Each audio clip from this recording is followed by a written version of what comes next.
मी अरुणा शिंदे, राहणार ओतूर.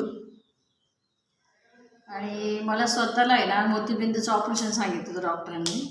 1 महिन्यापूर्वी मी ते अमृत ज्यूस घेतलं आणि पिते पण आणि डोळ्यात पण 4-5 वेळा टाकलं आठवड्यातून. तर मला पुन्हा चेक केलं 1 महिन्याने, तर डॉक्टरांनी सांगितलं मोतीबिंदू नाही आहे आता. आणि त्याच्या अगोदर मला किडनी स्टोनचा त्रास होत होता 4 महिन्यापूर्वी. तर ते स्टोनसाठी मी काही थोडी औषधं घेतली आणि रियांचं अमृत ज्यूस सतत घेत राहिले.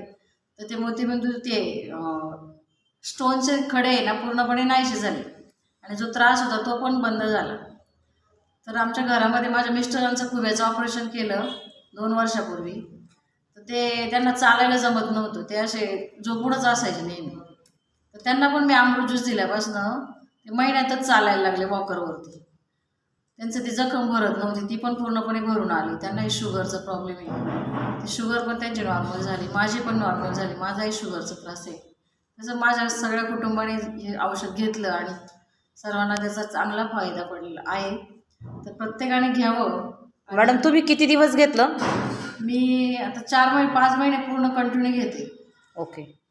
किती महिन्यानंतर तुम्हाला हा रिझल्ट आला?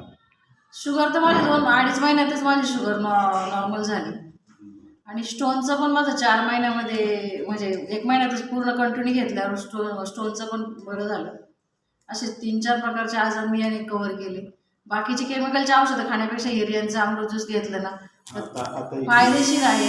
तसंच प्रत्येकाने घ्यावं आणि आजारमुक्त भारत अभियानमध्ये प्रत्येकाने सहभागी व्हावं. तुम्ही हे जे घेताना प्रमाण किती ठेवलं होतं घेण्याचं? 15-15 ml घेतलं. सकाळी 15 ml, संध्याकाळी 15 ml जेवणाआधी, आणि सकाळी अनुशापोटी 15 ml घेतलं गरम पाण्यामध्ये. संध्याकाळी तुम्हाला काय वाटतं आता हे सगळ्यांना घ्यायला पाहिजे का? हो, सर्वांनी घ्यावं आणि आपल्या स्वतःचे आजार पूर्णपणे बरे करावे. प्रत्येकाच्या घराघरापर्यंत. प्रत्येकाच्या घराघरामध्ये घर घर रियाज, हर हर रियाज. Okay, thank you.